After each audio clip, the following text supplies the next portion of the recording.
Hi అండి, welcome to miss అమ్మ world. ఈరోజు మీరు వినబోతున్న కథ వడ్డీ వ్యాపారి. ఈ కథను రచించిన వారు కమలా నటరాజన్ గారు. రంగాపురంలోని భూషయ్య పెద్ద వడ్డీ వ్యాపారి. వడ్డీ వ్యాపారం లాభసాటిగా సాగాలంటే దయాదాక్షిణ్యాలు పాటించని కఠిన ప్రవర్తన అవసరమన్న నమ్మకం కలవాడు. భూషయ్య ఉండేది రంగాపురం అయినప్పటికీ పక్కనే ఉన్న పట్టణంలోనే ఆయన వ్యాపారం చక్కగా సాగుతుంది. ఒకనాడు భూషయ్య పట్టణం వెళ్ళి 5-6 దగ్గర రావాల్సిన 10,000 రూపాయలు వసూలు చేసుకుని గ్రామానికి తిరుగు ప్రయాణమయ్యాడు. బాగా చీకటి పట్టడంతో రంగాపురం వెళ్ళే బాడుగు బండ్లేవి దొరకలేదు. ఇక చేసేది లేక ఆయన కాళ్ళు నడకన బయలుదేరాడు. భూషయ్య చీకటితో ఎగుడు దిగుడుగా ఉన్న బళ్ళ బాటలో జాగ్రత్తగా నడుస్తూ దుస్తుల్లో దాచుకున్న డబ్బు సంచిని ఒకసారి తాకి చూసుకున్నాడు. సరిగ్గా ఆ సమయానికే ఆయనకు ఒక సంగతి గుర్తుకు రావడంతో హడలిపోయాడు. ఆ చుట్టుపక్కల పేరు మోసిన గజదొంగ వీరమల్లు వారం కిందటే జైలు నుంచి విడుదలై తిరిగి వచ్చాడు. వాడుండేది రంగాపురం సమీపాల గల గూడెంలో. తాను పట్నం నుంచి డబ్బుతో తిరిగి వస్తున్నట్టు పసిగడితే డబ్బుతో పాటు తన ప్రాణాలు కూడా వాడు తీయచ్చు. ఇలాంటి భయంతో భూషయ్య మరికొంత దూరం నడిచేసరికి వెనక నుంచి "ఎవరు బాబు" అన్న కంఠస్వరం వినిపించింది. అది వింటూనే భూషయ్య అదిరిపడి వెనక్కి తిరిగి చూశాడు. చీకటిలో ఒక ఆజానుబాహుడైన వ్యక్తి తన కేసి రావటం ఆయనకు లీలగా కనిపించింది. ఎవరు వీడు? గజదొంగ వీరమల్ల కాదు కదా అనుకున్నాడు భూషయ్య భయంతో వణికిపోతూ. అంతలో ఆ వ్యక్తి ఆయనను సమీపించి ఎడ భుజం మీద ఉన్న గడ్డ పరుగును కుడి భుజానికి మార్చుకుంటూ, "బాబు మీరా? నేను భీమైను, పొలం నుంచి వస్తున్నాను" అన్నాడు. దాంతో ప్రాణం కుదుటపడిన భూషయ్య, "ఉదయం నుంచి పట్టణంలో డబ్బు రావాల్సిన వాళ్ళ ఇళ్ళన్నీ తిరిగాను. శ్రమ తప్ప ఒక్క దమ్మిడి వసూలు కాలేదు. మన గ్రామాలకి బయలుదేరేసరికి చీకటి పడిపోయింది" అన్నాడు. ఇద్దరూ కలిసి కొంత దూరం నడిచాక బాటకు అడ్డంగా ఉన్న ఒక చిన్న కాలువ దాటవలసి వచ్చింది. భూషయ్య కాలువలో దిగుతూనే అక్కడ ఉన్న బురదలో కాలు జారి తూలి ముందుకు పడబోయాడు. అయితే భీమయ్య ఆయన్ని భుజం పట్టుకొని పడకుండా ఆపాడు. అంతలో కాలువ అవతల గట్టి నుంచి "ఎవరు వాళ్ళు" అన్న భీకరమైన గొంతు వినిపించింది. ఆ ప్రశ్నించిన వాడు గజదొంగ వీరమల్లని గ్రహించిన భూషయ్య గజగజ వణికిపోతూ భీమయ్య చెవిలో, "నీతో చిన్న అబద్ధం చెప్పాను భీమయ్య. ఇవాళ వసూలైనది 10,000 రూపాయలు. ఈ సంచిలో ఉన్నవి నీ దగ్గర దాయి" అంటూ డబ్బు సంచిని భీమయ్యకిచ్చాడు. భీమయ్య భూషయ్యకు భయపడవద్దని ధైర్యం చెప్పి ఆయనతో పాటు కాలువ దాటి ఒడ్డు చేరాడు. ఆ వెంటనే వీరమల్లు భూషయ్యను సమీపించి ఆయన దుస్తుల్లో వెతికి చూసి డబ్బేమీ కనబడకపోయేసరికి, "ఇందులో ఏదో మోసం ఉన్నది. దగ్గర చిల్ల గవ్వైనా లేకుండా ఎవడైనా ప్రయాణం చేస్తాడా" అంటూ భూషయ్య గొంతు పట్టుకున్నాడు. భూషయ్య విలవిల్లాడిపోతూ, "భీమయ్య, రక్షించు రక్షించు" అని అరిచాడు. అప్పుడు భీమయ్య, "ఒరే, నువ్వు గజదొంగ వీరమల్లని నాకు తెలుసు. నేను రంగాపురంలో భీమయ్యను" అంటూ పలుగును 2 చేతుల్లోంచి ఒడిసి పట్టుకొని వీరమల్లుకేసి ఒక్క అడుగు వేశాడు. మరుక్షణం వీరమల్లు భూషయ్యను వదిలి అక్కడి నుండి పారిపోయాడు. ఆ తర్వాత భీమయ్య భూషయ్యకు తోడుగా ఇంటి వరకు వెళ్ళి తన దగ్గర ఉన్న డబ్బు సంచిని ఆయనకిచ్చాడు. నెల రోజులు గడిచాక ఒకనాడు వీరమల్లు భూషయ్య వద్దకు వెళ్ళి అమాయకంగా ముఖం పెట్టి, "బాబూ, మీ వల్ల చిన్న సాయం కావాలి" అన్నాడు. భూషయ్య లోపల భయపడుతూనే పైకి బింకంగా, "సాయమా? ఏమిటది" అని అడిగాడు. "మా అమ్మాయికి పెళ్లి సంబంధం కుదిరింది. మీ బోటి పెద్దల్ని నమ్ముకుని అందుకు ఒప్పుకున్నాను. 1,000 రూపాయలు ఇచ్చారంటే 6 నెలల్లో తిరిగి ఇచ్చేస్తాను" అన్నాడు వీరమల్లు. "డబ్బు ఇస్తే రాదేమో, ఇవ్వకపోతే గొడవ చేస్తాడేమో" అని భూషయ్య కొంచెంసేపు ఆలోచించి చివరికి వాడికి 1,000 రూపాయలు ఇచ్చి పంపాడు. వీరమల్లు వెళ్ళిన కొంతసేపటికి భీమయ్య వచ్చి, "బాబుగారు" అంటూ చేతులు జోడించి ఏదో చెప్పబోయేంతలో భూషయ్య, "సంగతేమిటి భీమయ్య" అని ప్రశ్నించాడు. "నా భార్యకు జబ్బు చేసింది బాబు. వారం రోజులుగా మంచం దిగడం లేదు. వైద్యం కోసం పట్నం తీసుకుపోవాలనుకుంటున్నాను. తమర్ని దైవంలా నమ్ముకుని వచ్చాను. ఒక్క 100 రూపాయలు అప్పుగా ఇచ్చారంటే వడ్డీతో సహా చెల్లించుకుంటాను" అన్నాడు భీమయ్య. అది వింటూనే భూషయ్య ముఖం రంగు మారింది. అంతకుముందు వీరమల్లుకిచ్చిన 1,000 రూపాయలు గుర్తు రావడంతో విసుగ్గా, "నా ఇంట్లో డబ్బు రాసిపోసుందా? అడిగిన వాడికల్లా ఇవ్వటానికి? గంటకు ముందు ఆ వీరమల్లు వచ్చి కూతురు పెళ్ళని చెప్పి 1,000 రూపాయలు పట్టుకుపోయాడు. ఇప్పుడు నువ్వు తగలడ్డావు" అన్నాడు. మరేం మాట్లాడలేక భీమయ్య దిగులుగా, "అంతా తమ దయ బాబు" అన్నాడు. చూడు భీమయ్య, ఉన్న మాట అంటున్నందుకు కోపం తెచ్చుకోకు. వీరమల్లుకు అప్పు ఇచ్చానంటే వాడికి ఎవరి ఇల్లు కొల్లగొట్టైనా నా అప్పు తీర్చేయగల శక్తి ఉంది.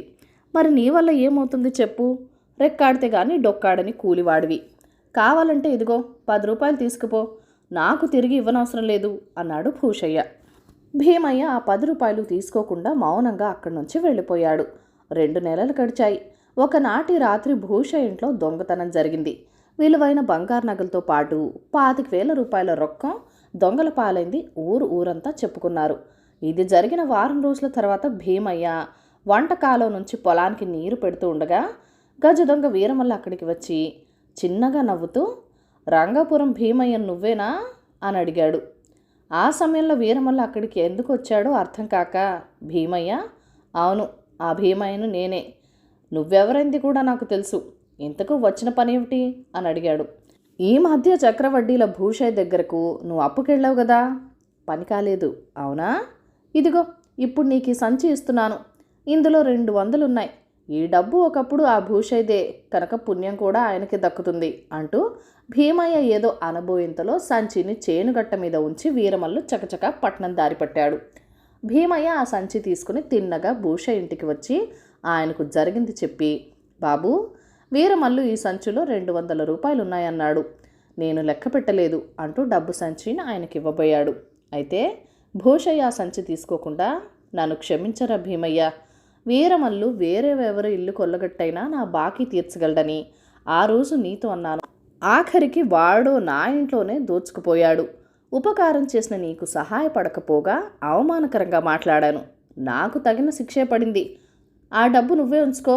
దాన్ని ఆ రాత్రి నన్ను కాపాడినందుకు నీకు కృతజ్ఞతగా ఇస్తున్నది కాదనకు అన్నాడు పై పంచతో కళ్ళు తుడుచుకుంటూ.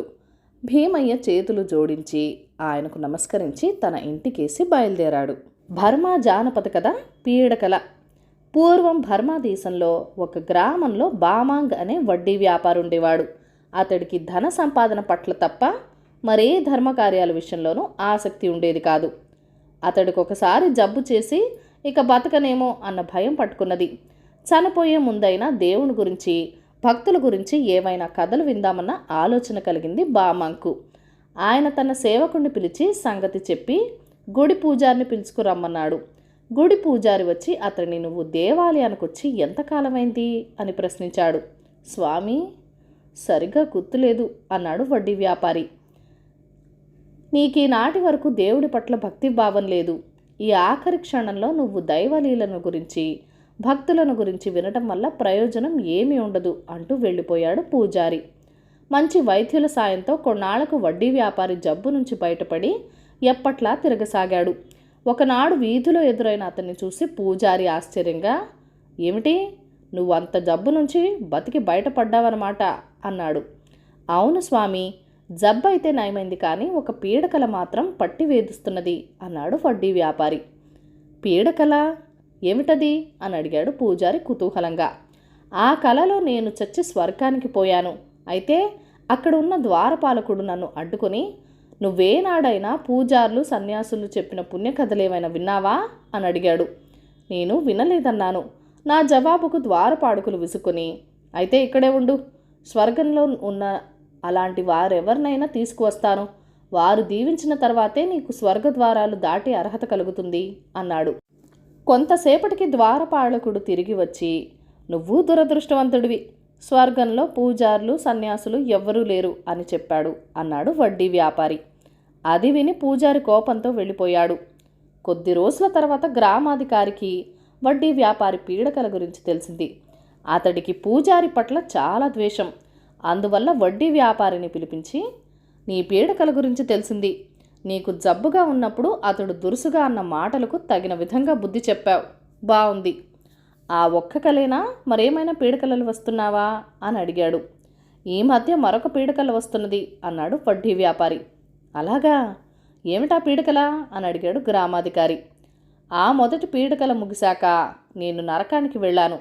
నేను నరక ద్వారం సమీపిస్తున్నంతలో తెరిచి ఉన్న ద్వారం అవతల నుంచి పూజారులు సన్యాసులు కీచులాడుకోవడం కనిపించింది. నేను బాగా అలసిపోయి ఉన్నానేమో, ద్వారం పక్కనే ఉన్న ఒక మొక్కలి పీట దగ్గర కూర్చోబోయాను. అంతలో యమకింకర్లో ఒకడు పరిగెత్తుకుంటూ వచ్చి ఆ మొక్కల పీట నీకు కాదు, నీ గ్రామాధికారి కోసం అంటూ నన్ను దూరంగా విసిరివేశాడు అన్నాడు వడ్డీ వ్యాపారి. ఇది విని గ్రామాధికారి వడ్డీ వ్యాపారి కేసి ఉరిమి చూసి తల వంచుకొని వెళ్ళిపోయాడు. కథ కంచికి మనం ఇంటికి. ఈ కథను లైక్ చేయండి, షేర్ చేయండి. మన ఛానల్ని ఫస్ట్ టైం చూస్తున్నట్లయితే కనుక ప్లీజ్ సబ్స్క్రైబ్ చేసుకొని మీ సపోర్ట్ ఇవ్వండి. అలాగే మన ఛానల్కి హైప్ ఆప్షన్ వస్తుందండి, కామెంట్ పక్కన హైప్ కూడా ఇవ్వండి. మీ అమూల్యమైన సలహాలు సూచనలు నాతో కామెంట్ సెక్షన్లో షేర్ చేసేయండి. మీ ఫ్రెండ్స్ అండ్ ఫ్యామిలీకి ఈ కథలన్నీ షేర్ చేసి ఆనందించండి. Thank you for watching. Bye bye.